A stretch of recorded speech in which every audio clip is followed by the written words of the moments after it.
Welcome to our channel.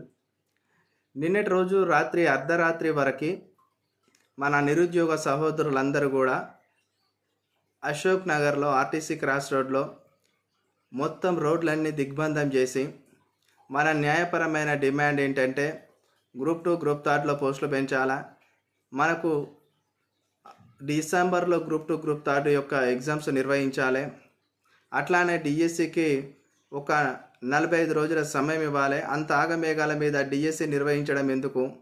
మొన్ననే రీసెంట్లీగా డిఎస్సిలో టెట్లో చాలామంది క్వాలిఫై అయినారు. వాళ్ళందరికీ డిఎస్సిలో అవకాశం వచ్చింది. వాళ్ళు చదవడానికి డిఎస్సికి సిలబస్ ఎక్కువగా ఉండడం వలన చదవడానికి డిఎస్సి ప్రిపేర్ అవ్వడానికి ఎగ్జామ్కి ప్రిపేర్ అవ్వడానికి సమయం సరిపోవడం లేదని చెప్పేసి చాలామంది డిఎస్సి నిరుద్యోగ అభ్యర్థులందరూ కూడా గత 2 నెలల నుండి ప్రతి వేదిక మించెల్లి సోషల్ మీడియా ద్వారానే కావచ్చు, ఆర్ట్స్ కాలేజ్ వేదిక మీద కావచ్చు, చిక్కడపల్లి లైబ్రరీ దగ్గర కావచ్చు, సిటీ కాలేజ్ వద్ద కావచ్చు, సిటీ లైబ్రరీ దగ్గర కావచ్చు, ప్రతి వేదికల దగ్గర నుండి వాళ్ళ నిరసన కార్యక్రమాలను, నిరసన వాయిస్ను వినిపిస్తూనే ఉన్నా కూడా రేవంత్ రెడ్డి సిగ్గు లజ్జ ఏమీ లేకుండా అసలు ఆయన స్థాయి మర్చిపోయి నిరుద్యోగుల మీద విమర్శలు చేస్తూ ఉండు. నిరుద్యోగులు అంటే రాజకీయ నాయకులు అనుకొని రేవంత్ రెడ్డి సోయి తప్పి నిరుద్యోగులను కూడా రాజకీయ నాయకుల్లాగా రేవంత్ రెడ్డి మతి భ్రమించి నిరుద్యోగుల పైన తీవ్ర విమర్శలు చేస్తూ నోటికి వచ్చినట్టు మాట్లాడుతుండు. నిరుద్యోగులను కూడా రాజకీయ నాయకులాగా ఊహించుకొని ప్రతి తలకు మాసినోడు డిఎస్సి ఎగ్జామ్ను పోస్ట్పోన్ చేయమంటున్నారని చెప్పేసి నిరుద్యోగులను కించపరుస్తున్నారు రేవంత్ రెడ్డి. అలాగనే ఎప్పుడు పరీక్ష రాయనోళ్ళు, ఏ రోజు పుస్తకం బట్టి చదివినోడు కూడా డిఎస్సిని వాయిదా వేయమంటున్నారని చెప్పేసి రేవంత్ రెడ్డి మాట్లాడుతుంటే మేధావి వర్గం నవ్వుకుంటుంది. ఎందుకనంటే గత పాలకుడు మాజీ సీఎం మన కేసీఆర్ గారు టీఎస్పీఎస్సీ నుండి 9 పేపర్లు లీకేజ్ అయినా కూడా ఏ రోజు బయటకు వచ్చి ప్రెస్ మీట్ల ముందట మాట్లాడడం కానీ, తాను వెళ్ళే రాజకీయ వేదికల మీద కానీ ఎక్కడ కూడా కేసీఆర్ గారు మాట్లాడలే. అసలు నిరుద్యోగుల అంశాల మీద ఏ రోజు బహిరంగంగా నిరుద్యోగులను కించపరిచినట్టు ఎక్కడ కూడా కేసీఆర్ గారు మాట్లాడలే. కానీ రేవంత్ రెడ్డికి ఏమైందో నాకు అర్థమవుతలేదు. ప్రతి నిరుద్యోగిని కూడా తన ప్రతిపక్షమైన లీడర్ లెక్కనే ఫీల్ అయిపోయి ప్రతి నిరుద్యోగిని పైన నోటికి వచ్చినట్టు వాగుతుండు. అసలు నిరుద్యోగుల విషయం పైన ఒక రివ్యూ కమిటీ చేసుకొని ప్రొఫెసర్స్ని, అసిస్టెంట్ ప్రొఫెసర్స్ని, విద్యావేత్తలను పిలిపించుకొని అసలు డిఎస్సి విద్యార్థుల ప్రాబ్లం ఏంది, వాళ్ళు ఎందుకు అట్లా ఫైట్ చేస్తారు, వాళ్ళు ఎందుకు అట్లా నిరసన వ్యక్తం చేస్తారు, వాళ్ళు వాయిదా వేయమనడానికి గల ప్రధాన కారణం ఏందని ఈ డిఎస్సి అభ్యర్థుల విషయాన్ని ఏ రోజైనా చర్చకు కూర్చోబెట్టిన మేధావి వర్గాన్ని రేవంత్ రెడ్డి గారు? మీరు ఏనాడు చర్చకు డిఎస్సి నిరుద్యోగ అభ్యర్థులను పిలవకుండా మీ ఇష్టంగా ఒక నలుగురిని మీ యొక్క బౌండరీస్లో పెట్టుకొని అదే చలగాని దయాకర్ను, బల్మూరి వెంకట్ను, రియాజ్ను, ఇంకోరిని ఎవరినో పెట్టేసుకొని వాళ్ళు తెచ్చే తప్పుడు ఇన్ఫర్మేషన్ పట్టించుకొని దాని ప్రకారమే నువ్వు మాట్లాడితే ముఖ్యమంత్రి గారు ఇది ఎంతవరకు సబబు అని చెప్పేసి మా నిరుద్యోగులందరూ నిన్ను ప్రశ్నిస్తూ ఉన్నారు. చూడండి రేవంత్ రెడ్డి గారు, ఇకనైనా మీ ఆలోచన ధోరణి మార్చుకోండి, ఇకనైనా మీ మొండి పంతాన్ని మార్చుకోండి. ఎందుకనంటే డిఎస్సి రాసిన మరుసటి 2 రోజుల తర్వాతనే డిఎస్సి మనకు ఆగస్టు 5, 6 తారీఖు వరకు అయిపోతుంది. మరుసటి రోజే ఆగస్టు 7, 8నే గ్రూప్ 2 ఉంది.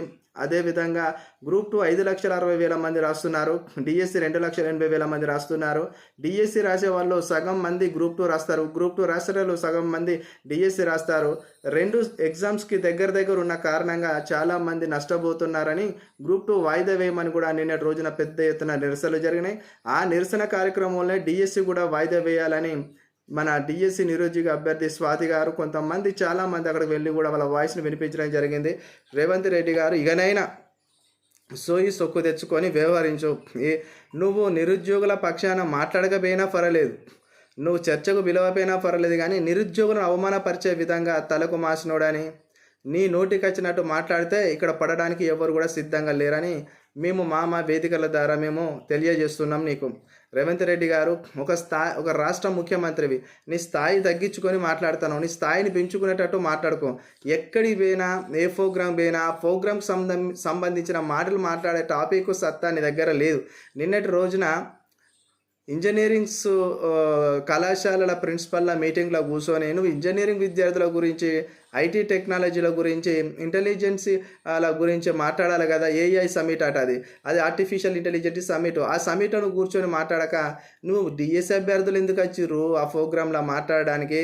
గ్రూప్ 2, గ్రూప్ థర్డ్ అభ్యర్థులు ఎందుకు వచ్చిర్రు? గ్రూప్ 1 అభ్యర్థులు ఎందుకు వచ్చిర్రు?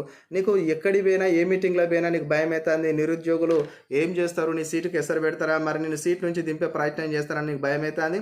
ఇకనైనా నీ యొక్క చెంచాలను నోరు మూసుకోమని చెప్పు రేవంత్ రెడ్డి. ఆ చలగాని దయాకర్ కానీ ఇంకెవరు కానీ మాట్లాడకని చెప్పు. వాళ్ళు మాట్లాడడం వల్లనే ఇంకా విషయం చాలా విస్తృతంగా స్ప్రెడ్డింగ్ అయిపోతుంది. డిఎస్సి వాయిదా వేయాలని అవన్నీ కూడా మీరు మీ మాటలతో రెచ్చగొట్టే అభ్యర్థులను రెచ్చగొడుతున్నారు తప్ప అభ్యర్థులు ఎక్కడ కూడా వాళ్ళ సహనాన్ని కోల్పోకుండా శాంతియుతంగా ధర్నాలు నిరసనలు చేస్తుండ్రు. ఏదేమైనా మన ఛానల్ ద్వారా నేను నిరంతరము మన డిఎస్సి అభ్యర్థుల గురించి కూడా మాట్లాడుతున్నాను. నేను కూడా ఒక డిఎస్సి రాసే ఆస్పిరెంట్నే. నేను గ్రూప్ 2, గ్రూప్ థర్డ్ అదే విధంగా గ్రూప్ 1 కూడా రాసే అభ్యర్థిని. కాబట్టి మన బాధలు మనకే తెలుసు. మన బాధల గురించి ఎవడో మాట్లాడడం, మనమే మాట్లాడుకోవాలి. మనమే ప్రభుత్వాన్ని ప్రశ్నించాలి. మనము ఈ యొక్క రేవంత్ రెడ్డిని ప్రశ్నించడానికి ప్రతి ఒక్కరు సంసిద్ధంగా ఉండండి. ఎందుకంటే రేవంత్ రెడ్డి ఇష్టం వచ్చినట్టు మాట్లాడుకుంటూ మనల్ని కించపరుస్తాడు. అబ్బా, ఇలాంటి ముఖ్యమంత్రి ఇంతవరకు ఎవరు లేరు. 28 రాష్ట్రాలలో ఏ ముఖ్యమంత్రి కూడా నిరుద్యోగులు ఇంత గలీజ్గా కించపరచలేదు.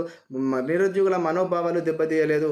మరి కేవలం రేవంత్ రెడ్డి గారు దెబ్బతీస్తున్నారు. మరి రేవంత్ రెడ్డి గారు మీరు ఆత్మ పరిశీలన చేసుకోండి.